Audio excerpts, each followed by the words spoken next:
In this video, my dad and I traversed the WAPTA ice field in 3 days, living in remote mountain huts and skiing glaciated terrain far from any civilization. We experienced some of the most beautiful sunrises and sunsets of our lives, painting the surrounding mountains in a hue of orange.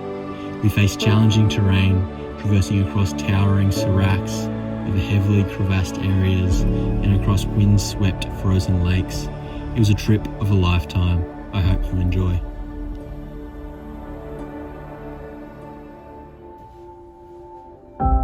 We arrived in Calgary on the Sunday, and our traverse of the WAPTA ice fields was fast approaching on the Tuesday.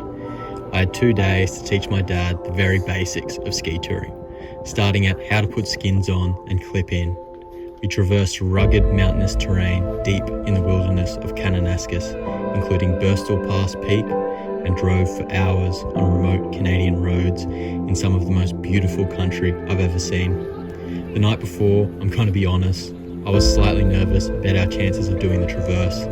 Experienced ski tourists usually attempt the traverse in 3 days, and we were far from experienced.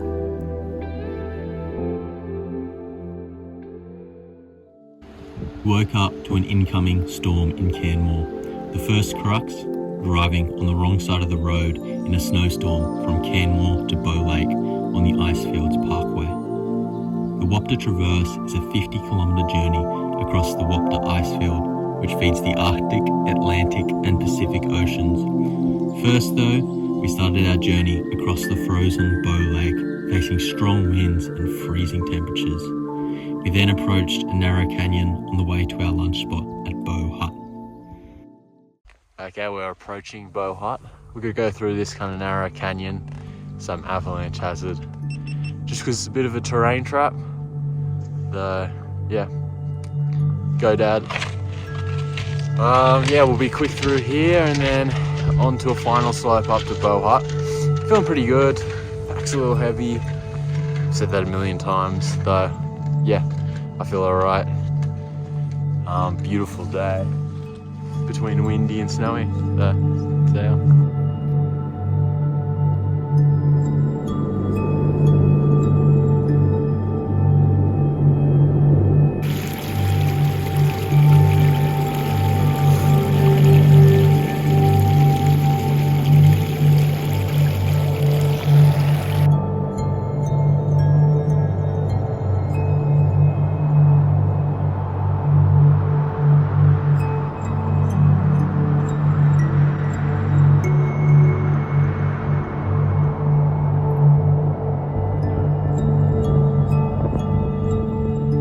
About, 40 minutes to the hut. Had to mess around, try to get dad's ski on for like half an hour, which took it out of me. Pretty tired.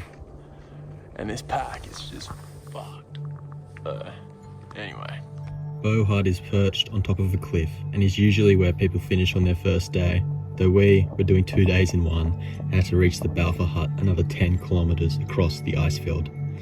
As we reached the Bow Hut, clouds rolled in and the wind intensified. We sought shelter for lunch, waiting for the weather to pass, though it never did. The wind was ripping as we skinned across the glacier, with the prominent peak, St. Nicholas, serving as a landmark for the start of the climb onto the Vulture Glacier. Yeah, we just came off a bit of the glacier, now we're getting near the col. It's fucking cold and the wind's ripping. Apparently it's 100k an hour just over the col. I don't know if you can see the St. Nicholas, that peak's behind us, so we got about another 5k to go. We'll see how it goes. Sunset was now approaching and we were in a whiteout on a glacier.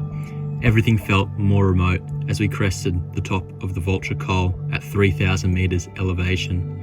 A heavily crevassed area with 80km/h winds, making my hands and toes numb. We skied down through a whiteout down to the Balfour Hut, and as we dropped, the clouds cleared, revealing a sea of glacier and impressive peaks from Mount Olive to Mount Balfour. It was a long day with 8 hours of ski touring in some hostile terrain. The sun dropped below the horizon and the temperature began to plummet as we crawled into the hut for warmth. Tomorrow was the crux of the route, the Balfour High Col, known for having deep crevasses, dangerous hanging seracs, and avalanche-prone slopes. We went to bed anxiously awaiting sunrise.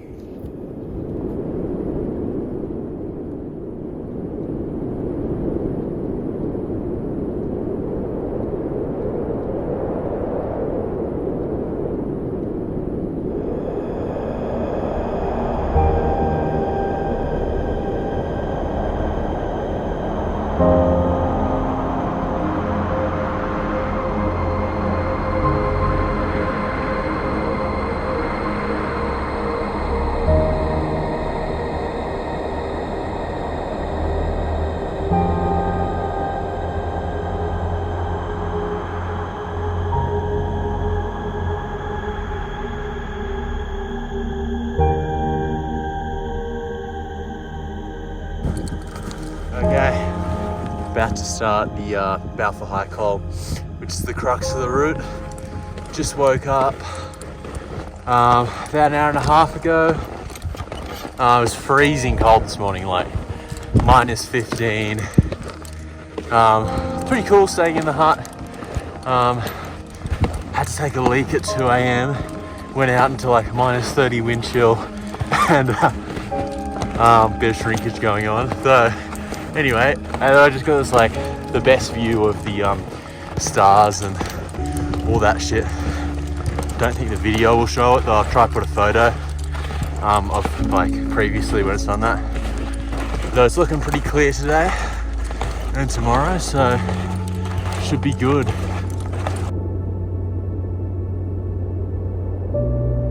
We began our ascent up the Balfour High Col early in the morning to avoid the effects of warming temperatures.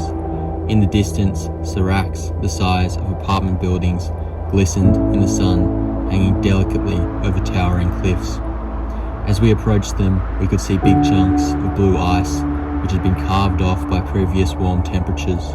They would have weighed multiple tons and easily have triggered a large destructive avalanche. Luckily, it was a cold spring morning, though we still didn't want to linger. The col peaked at just above 3,000 meters elevation. We now had a bird's eye view of the Canadian Rockies. The peaks seemed to be endless, stretching far into the horizon. We felt small and insignificant, perched in a place of such a grand and vast scale.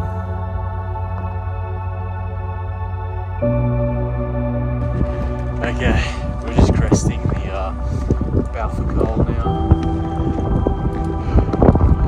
Wasn't too bad. That was the most dangerous part, so that's good.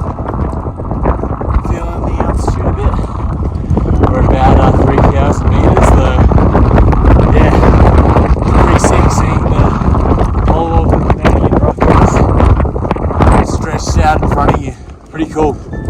Whilst we had bluebird conditions coming up the Balfour High Col, on the other side of the col we were greeted by strong winds and whiteout conditions. It shows how quickly things can change on the ice field. Our guide went from navigating with his eyes to staring at a compass bearing. We only had a few kilometres now to the hut. Finally, we skied below the cloud layer into another giant basin. In front, we could see the prominent Mount Darley and Mount Niles. The glacier stretched for miles, and on the horizon we could see the Bugaboos, the Selkirks and Glacier National Park. Okay, just came over the high col. We're approaching Scott Duncan Hut. It's a pretty good day. Pretty sick views. It was still midday as we approached the hut, and we had plenty of energy. We decided to climb and ski a small unnamed peak close to the Scott Duncan hut. It involved a steep climb onto a windswept ridge.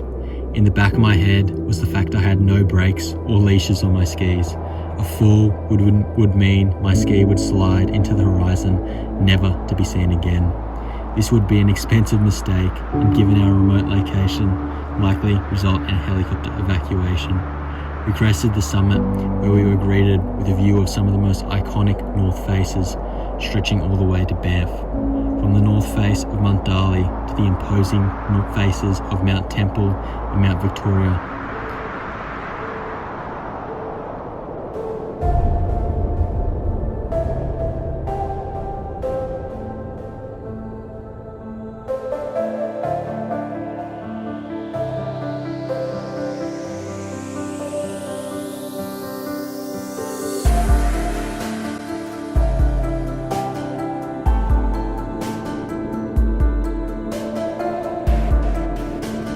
By the time we got back to the hut, sunset was upon us.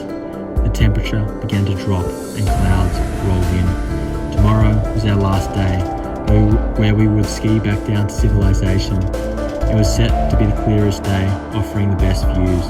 We were beyond excited, but first, we had to survive a freezing night at a hut perched close to 3,000 meters.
That sunrise was the most beautiful thing I've ever seen in my life. Though the temperatures were expected to soar up to 5 degrees Celsius, and we had the most avalanche-prone terrain to come.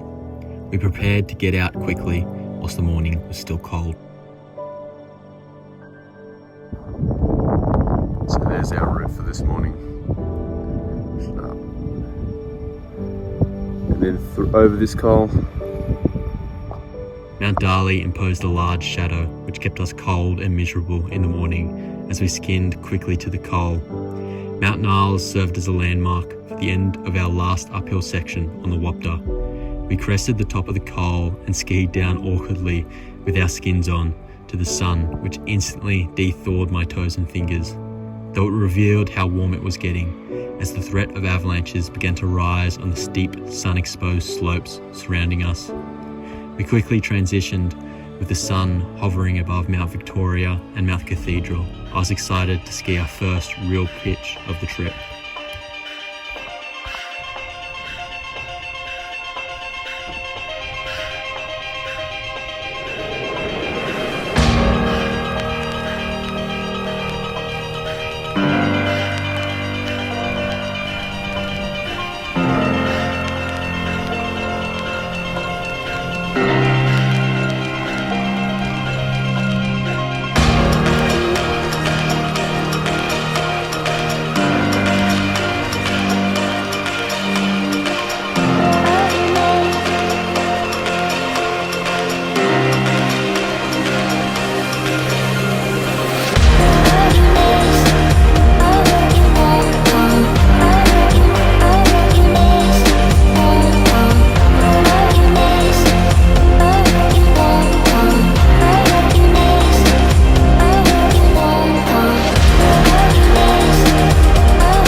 Okay, just started our ski descent from the col over there.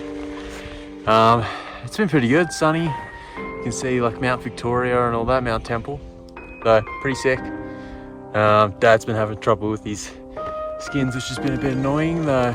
Anyway, let's get going. As we continued to drop elevation, snow conditions deteriorated from a soft layer of powder to a rock-solid crust. The top of the snowpack had gone through a cycle of melting, then refreezing, making ski conditions difficult. We picked our way down carefully through a creek drainage and onto a frozen riverbed where we saw the carnage of the last avalanche cycle, with large debris fields and flattened trees. Eventually, we made it onto a beautiful frozen lake. We went from a bird's eye view of the mountains to being overshadowed by them in the space of 30 minutes as we skimmed across the lake.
Okay, we just finished the WAPTA, 50 k's across frozen ice field in remote Canada.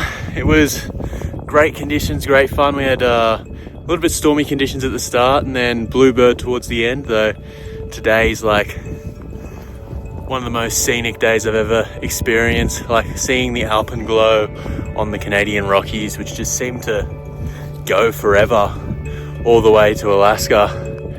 It's pretty cool. And these mountains are just huge. Like, yeah, I've never seen anything like it before. And we're on this frozen lake. It's just pure ice. Keep on nearly slipping over. But yeah, it's been pretty uneventful. I mean, like, yeah. I can hear that fucking ice cracking now, so I better get fucking moving. Just at the part of the day where I just want a fucking burger, chips and fucking slushy or something. It's a bit of a grind now. To quote Cody Townsend, the adventure is never over until you're at the car park. My burger and chips would have to wait as we skinned across a densely gladed area and skied down a never-ending icy pathway. The sounds of the Trans-Canada Highway grew louder and we finally reached the car park, where we were picked up and driven back to the start point of the WAPTA.